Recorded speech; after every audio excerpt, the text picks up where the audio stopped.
हम भारतीयों की एक पुरानी आदत है। आदत हर प्रोडक्ट को उसकी कैटेगरी नहीं बल्कि उसके ब्रांड के नाम से बुलाने की। इसलिए हम वनस्पति घी नहीं डालडा मांगते हैं और डिटर्जेंट पाउडर के नाम पर हर बार सर्फ बोल दिया जाता है। ऐसा ही एक ब्रांड है, एक नाम है ओयो। ऑनलाइन होटल बुकिंग सुविधा देने वाली इस कंपनी का नाम नाउन के साथ वर्ब भी है। ओयो मतलब प्रेमी प्रेमिका के समागम की जगह। मॉरल पुलिसिंग वाले इस देश में प्रेमी प्रेमिकाओं को प्राइवेसी के लिए एकमात्र आसरा ओयो का। साल 2013 में शुरू हुई इस कंपनी की यूएसपी भी यही थी, इसलिए ओयो ने इसे मार्केटिंग टूल बनाया। अनमैरिड कपल्स को आसानी से होटल दिलाने की सुविधा से ओयो को अनमैरिड कपल्स का एक बड़ा कस्टमर बेस मिला और कंपनी स्टैब्लिश हो गई। लेकिन अब यही ओयो अनमैरिड कपल्स के लिए अपने दरवाजे बंद करने जा रही है। कंपनी के हालिया बयान में कहा गया कि अनमैरिड कपल्स अब ओयो का इस्तेमाल नहीं कर पाएंगे, पर सवाल है क्यों? अपने डेडिकेटेड कस्टमर बेस से कंपनी कन्नी क्यों काट रही है? क्या भारत में अनमैरिड कपल्स का होटल में जाना गैर कानूनी है? क्या होटल अनमैरिड कपल्स को चेक इन करने से मना कर सकते हैं? देश की व्यवस्था जिस संविधान और कानून पर चलती है उसमें इसके बारे में क्या कुछ लिखा हुआ है, इस वीडियो में हम इसी मुद्दे पर बात करेंगे। तो अगर आपके मन में ऐसा कोई भी सवाल है तो वीडियो को अंत तक जरूर देखें, क्योंकि यहाँ आपके सारे सवालों का जवाब मिलने वाला है। नमस्ते, मेरा नाम है शुभम और आप देख रहे हैं खबरगांव। सवालों के जवाब से पहले जान लेते हैं कि पूरा मुद्दा आखिर है क्या। दरअसल नए साल के पहले हफ्ते में ही खबर आई कि अनमैरिड कपल्स के लिए ओयो होटल्स के दरवाजे अब बंद हो गए। पीटीआई से हुई बातचीत में ओयो नॉर्थ इंडिया के रीजन हेड पावस शर्मा ने बताया कि ओयो ने अपने पार्टनर होटल्स के लिए नए चेक इन रूल्स को इंट्रोड्यूस किया है। नए बदलावों के तहत अनमैरिड कपल्स को ओयो से जुड़े होटल्स में चेक इन करने की सुविधा बंद कर दी जाएगी।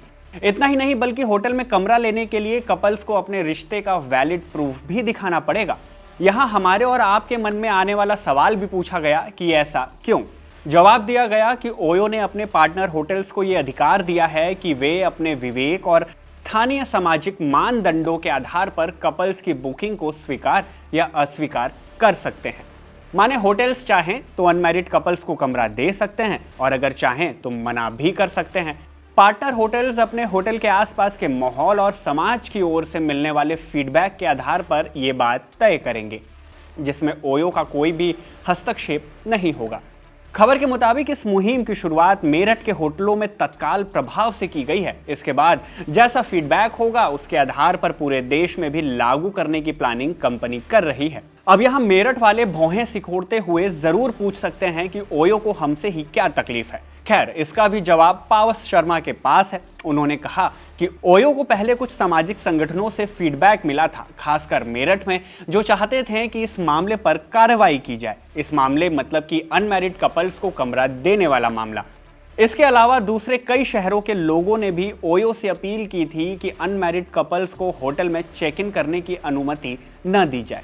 अब यहाँ सवाल उठता है कि अनमैरिड कपल्स के लिए सेफ हेवन कहे जाने वाले ओयो होटल्स ऐसा क्यों कर रहे हैं? अपने स्टैब्लिश्ड कस्टमर बेस से कन्नी काटने के पीछे की वजह आखिर है क्या? दरअसल अनमैरिड कपल्स वाला होटल ये लेवल शुरू से ओयो को स्टैब्लिश करने के काम आया, लेकिन अब यही एक समस्या बन गया है। अगर किसी के फोन में ओयो ऐप दिख गया तो जजमेंट होने लगता है। शादी से पहले सेक्स भारतीय समाज में अभी भी टैबू सब्जेक्ट है और इस टैबू का दाग ओयो के साथ भी नत्थी हो गया है। लेकिन अब कंपनी इसी दाग को साफ करने की कोशिश कर रही है। कंपनी का कहना है कि ये पहल ओयो के उस प्रोग्राम का हिस्सा है जिसका उद्देश्य पुरानी गलत धारणाओं को बदलना है और खुद को एक ऐसे ब्रांड के रूप में पेश करना है जो परिवारों, छात्रों, व्यवसायियों, धार्मिक यात्रियों और अकेले यात्रा करने वालों के लिए सुरक्षित अनुभव देता है। हालांकि यहाँ ध्यान देने वाली बात यह है कि ओयो ने अनमैरिड कपल्स की एंट्री को बैन नहीं किया, बल्कि उसने ये बात पूरी तरह से अपने होटल पार्टनर्स पर छोड़ रखी है कि वो चाहें तो एंट्री लें, न चाहें तो बैन करें। बात यह भी है कि ओयो कोई नई पॉलिसी लेकर नहीं आया, बल्कि पहले से ही ऐसी पॉलिसी चलती आ रही है। पहले भी ओयो ने अनमैरिड कपल्स को लेकर अपने होटल पार्टनर्स पर कोई बाध्यता नहीं लगाई थी। अब बस वो इस बात को खुलकर कह रहा है। लेकिन अगर कुछ खास बदलाव नहीं हुए तो ऐसे बयान सामने क्यों आए? शायद इसलिए ताकि ओयो के मत्थे मॉरल पुलिसिंग से लगने वाला कलंक अब होटल पार्टनर्स के मत्थे चढ़ जाए और ओयो अपनी छवि सुधार पाए। छवि इसलिए भी सुधारने की कोशिश हो सकती है क्योंकि बीते कई सालों से इंतजार हो रहा है ओयो के आईपीओ आने का।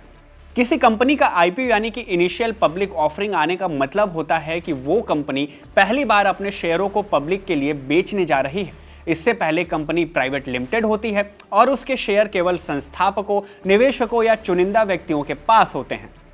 आईपीओ के माध्यम से कंपनी अपने शेयर स्टॉक एक्सचेंज जैसे बीएसई या एनएसई पर लिस्ट कराती है, जिससे कोई भी व्यक्ति या निवेशक उस कंपनी के शेयर खरीद सकता है। कयास लगाए जा रहे हैं कि इसी साल मार्च तक ओयो अपना आईपीओ भी ला सकती है। अगर ऐसा होता है तो ये बात पुख्ता है कि ओयो का ऐसा बयान देना सिर्फ उसकी इमेज बिल्डिंग का एक स्टंट है, ताकि जब ओयो का आईपीओ आए तो पब्लिक इसे खरीदने में हिचकिचाहट न करे।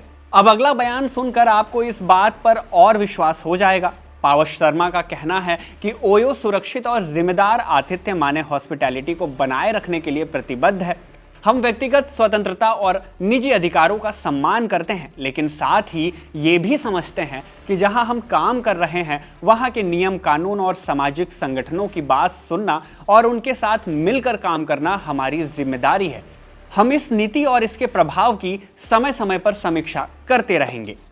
हाल फिलहाल टीवी पर आ रहे ओयो के पारिवारिक ऐड को देखकर भी आपको यही लगेगा कि ओयो अपने इमेज बिल्डिंग में लगा हुआ है। खैर, पूरी बात इस बहस के इर्द गिर्द घूम रही है कि होटल्स में अनमैरिड कपल्स का जाना सही है या गलत। देखिए, देश में सही और गलत का निर्णय दो तरह से होता है। एक होता है समाज की नज़र से, तो दूसरा संविधान और कानून की नज़र से। समाज की बात हम समाज के लिए छोड़ते हैं, यहाँ बात संविधान और कानून की करते हैं। Can unmarried couples stay in hotels in India? इस सवाल का जवाब पाने के लिए हमने ओयो की ओर से ही छापी गई एक ब्लॉग का सार निकाला तो पता चलता है कि देश में ऐसा कोई कानून नहीं है जो अविवाहित जोड़ों को होटल में ठहरने से रोकता हो। ये ब्लॉग ओयो की वेबसाइट पर उपलब्ध है, जो अपने अनमैरिड कपल यानी अनमैरिड कपल कस्टमर्स को ये भरोसा दिलाने के लिए डाली गई थी कि उनका ऐसा करना कानूनी रूप से गलत नहीं है। इसी ब्लॉग पर 6 अक्टूबर साल 2017 में छपी द क्विंट की एक खबर लगाई गई, जिसमें दिल्ली पुलिस के तत्कालीन चीफ स्पोक्स पर्सन ताज हसन का बयान छापा गया।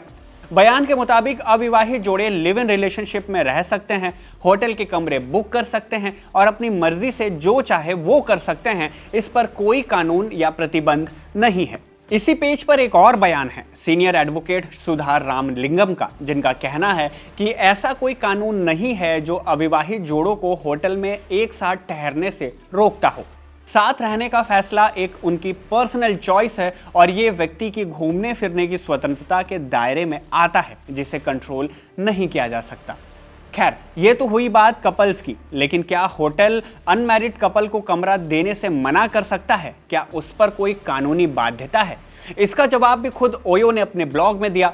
खबर का सोर्स है शालिनी पिल्लई और दिग्विजय मिश्रा की लिखी हुई रिपोर्ट, जिसे अगस्त 27, 2016 को टाइम्स ऑफ इंडिया में छापा गया था। इस रिपोर्ट में ओयो के चीफ ग्रोथ ऑफिसर कावी कृत ने बताया कि भारत में ऐसा कोई कानून नहीं है जो होटलों को अविवाहित कपल्स या उसी शहर के निवासियों को कमरा बुक करने से रोकता हो। एक और सवाल है जो उन कपल्स के मन में सबसे ज्यादा होता है, सवाल कि कहीं पुलिस होटल के कमरे में छापा तो नहीं मार देगी। इस सवाल के बारे में जानकारी lawreto.com पर छपी एडवोकेट सिद्धांत शर्मा के लेख से मिलती है। एडवोकेट शर्मा कहते हैं कि भारत में 18 साल या उससे अधिक उम्र के कपल अगर होटल के कमरे में यौन गतिविधियों में शामिल हैं और दोनों कानूनी उम्र से ऊपर हैं और उन्होंने सार्वजनिक अश्लीलता, वेश्यावृत्ति या तस्करी जैसी किसी कानून का उल्लंघन नहीं किया, तो वो कोई अपराध नहीं है। ऐसे में पुलिस बिना उचित गिरफ्तारी या तलाशी के वारंट के होटल के कमरे पर छापा नहीं मार सकती, और अगर ऐसा करती है तो ये मानवाधिकार का उल्लंघन है। ऐसे में पुलिस कपल को डरा धमकाकर उगाही तो कर सकती है, पर चूंकि ये क्राइम नहीं है तो इसके लिए कोई सजा नहीं हो सकती, बल्कि कपल चाहे तो उल्टा पुलिस पर ही आईपीसी की धारा 166, बीएनएस के आधार पर कहें तो धारा 198 के तहत मजिस्ट्रेट ऑफिस में शिकायत कर सकता है। इस धारा के तहत पब्लिक सर्वेंट के लिए दंड का प्रावधान है जो किसी को चोट पहुंचाने के इरादे से कानून की अवहेलना करता है। कहने का मतलब यह है कि जब तक कमरे में कोई भी गैर कानूनी काम न हो रहा हो, यह किसी भी तरह के नियम और कानून का उल्लंघन नहीं है। हालांकि किसी कपल को चेक इन की अनुमति देना या न देना होटल मालिकों या प्रबंधकों पर निर्भर करता है। माने मॉरल पुलिसिंग से परे होटल्स चाहें तो अनमैरिड कपल्स को आने दें और चाहे तो मना कर दें। ओयो का इसमें कोई भी हस्तक्षेप नहीं होगा, पहले भी नहीं था। खैर, ओयो जिसने कभी होटल इंडस्ट्री में पर्दे के पीछे चलने वाले अनमैरिड और लोकल आईडी वाले कपल्स को कमरा देने की बात को गली गली में फैलाया, अब वही इसे मॉरल पुलिसिंग के नाम पर अपने नियमों में बदलाव करने की बात कर रहा है। वैसे ओयो की इस हरकत पर आप क्या सोचते हैं? क्या ये सब कुछ बस आईपीओ के लिए किया जा रहा है, कोई मार्केटिंग स्टंट है, या सच में ओयो अपने इमेज को लेकर के कॉशियस हो गई है? जो कुछ भी आपके दिमाग में है हमें कमेंट करके जरूर बताएं। इस वीडियो में बस इतना ही। धन्यवाद।